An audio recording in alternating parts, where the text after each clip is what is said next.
শুভ গণেশ চতুর্থী। নমস্কার সবাইকে। আজকে আমি নিয়ে এসেছি আপনাদের সামনে একটা ছোট্ট ব্লগ, যেটা ছিল গণেশ চতুর্থীর দিনের। অনেক দিন ধরে আমার ইচ্ছে ছিল যে জগন্নাথ দেব, বলরাম দেব আর সুভদ্রা দেবীকে বাড়িতে আমি প্রতিষ্ঠা করব এবং পুজো দেব, এবং সেটা সম্পূর্ণ হলো গণেশ চতুর্থীর দিনই। সকাল থেকে ছিল পুজোরই তোড়জোড়। আমার খুব ইচ্ছে ছিল ঠাকুর প্রতিষ্ঠার দিন আমি নিজের হাতে রান্না করে ঠাকুরকে ভোগ দেব। আমি ভোগের তালিকায় বেছে নিয়েছিলাম সিমুয়ের পায়েস, পনিরের ডালনা আর বাসন্তী পোলাও, এবং লাস্টে যেহেতু গণেশ চতুর্থী ছিল সেই জন্য সেই স্পেশাল বেসনের লাড্ডু আমি নিজের হাতে বানিয়েছিলাম। প্রত্যেকটা রান্নাই কমপ্লিট হওয়ার পরে ঠাকুরের জন্য আমি আগে পাত্রে তুলে রেখেছিলাম। আমি যে বেসনের লাড্ডুটা বানিয়েছিলাম সেই রেসিপির লিঙ্কটা আমি ডেসক্রিপশন বক্সে দিয়ে দেব। আমার পেজের ইউটিউব শর্টসে আছে, কাইন্ডলি আপনারা চেক করে নেবেন। আমি এই বেসনের লাড্ডু কিন্তু নিজের মতো করে খুব ইজিলি এবং তাড়াতাড়ি করেই বানিয়েছিলাম। খেতে কিন্তু দারুণ হয়েছিল। আমি যখন রান্নাগুলো করছিলাম ভীষণ টেনশন নিয়ে করছিলাম, কারণ একটু চিন্তায় ছিলাম যে রান্নাগুলো আমি কীরকম করছি। কিন্তু কথাই আছে না, ঠাকুরকে ভোগ দিলে সেটা সত্যি সুন্দরই হয়ে যায়। বিশ্বাস করবেন না, রান্নাগুলো না খেতে খুব সুন্দর হয়েছিল।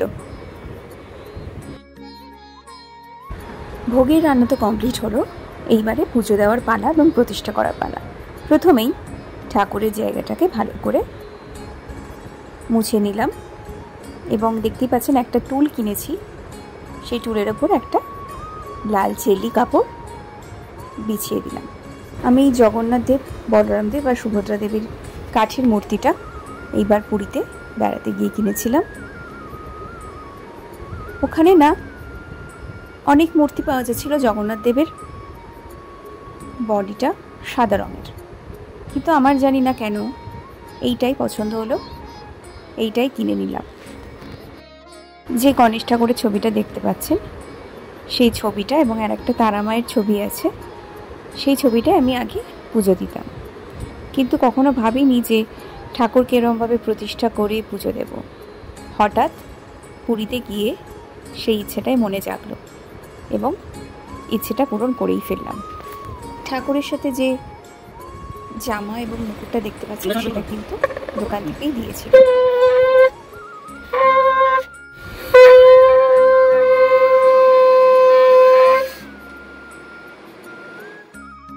ঠাকুরের যে জামা এবং মুকুটটা দেখতে পাচ্ছেন ওটা কিন্তু দোকান থেকে দিয়েছিল, আর গলার মালাটা আমি অন্য দোকান থেকে আলাদাভাবে কিনেছিলাম। ঠাকুরকে প্রতিষ্ঠা করেই ফেললাম। এক অন্যরকম অনুভূতি, যেটা আমি ভাষায় আপনাদের সাথে প্রকাশ করতে পারবো না। ঠাকুরের সামনে ভোগ সাজিয়ে দিলাম, এবং এই লাড্ডুটা কিন্তু দোকান থেকে কিনে আনা। এবার ফল প্রসাদ দেব।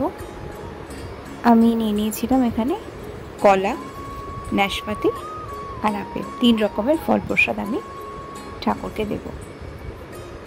ফল প্রসাদ এবং ভোগ প্রসাদ অর্পণ করার পর আমার মনে হচ্ছিল আজ আমার ঘর শুধু আলোয় নয়, ভক্তিতে এবং শান্তিতে ভরে উঠেছে। এ একটা অন্যরকম অনুভূতি, এটা আপনাদের সাথে আমি ভাষায় প্রকাশ করতে পারবো না, এবং এতটাই আমার মনে ভালো লাগছিল, সম্পূর্ণ মুহূর্তটা আপনাদের সাথে শেয়ার না করে থাকতে পারলাম না। প্রদীপ দুটো কি সুন্দর, তাই না? হ্যাঁ, আমারও খুব সুন্দর লেগেছিল, ওই জন্য আমি পুরী থেকে এই প্রদীপ দুটো কিনে ফেললাম। দাম জানেন কত? এক একটা প্রদীপের দাম মাত্র 10 টাকা। তো দেখতে কি সুন্দর, তাই না? ঠাকুরের এই জিনিসগুলো, যেমন এই টুল, পাশে ছোট্ট প্লাস্টিকের র্যাক, পিতলের থালা, বাটি, গ্লাস, এগুলো জানেন আমি ঠাকুর কেনার পরেই কিনেছি। পিতলের জিনিসগুলো পুরুলিয়া থেকে কিনেছি। পুরুলিয়ার চকবাজারে প্রচুর পিতলের দোকান আছে, দেখতে যেমন সুন্দর, কোয়ালিটি কিন্তু আরও বেশি সুন্দর। এবং অনেক সুন্দর সুন্দর বিভিন্ন রকমের পিতলের জিনিসও কিন্তু পাওয়া যায়। আর এই আজকের পুজো সম্পূর্ণ হলো। এই এক অবিস্মরণীয় অভিজ্ঞতা আমার কাছে। এই ব্লগটা আমার কাছে শুধুই একটা ভিডিও নয়, এটা আমার স্বপ্ন পূরণের গল্প। আপনাদের সবার কাছে অনুরোধ, আমার এই ছোট্ট প্রচেষ্টাটা যদি ভালো লেগে থাকে তাহলে আমার চ্যানেল কৈলোপিডিয়া সাবস্ক্রাইব করে দেবেন। ভিডিওটা লাইক আর শেয়ার করতে একদম ভুলবেন না, এবং কমেন্টেও জানাবেন আপনাদের এই পর্বটা কেমন লাগলো। পুজো মানেই আনন্দ, পুজো মানেই শান্তি। আজকের এই বিশেষ দিনে ভগবান জগন্নাথদেব আর গণপতি বাপ্পা সবার জীবনে সুখ, শান্তি আর সমৃদ্ধি নিয়ে আসুন।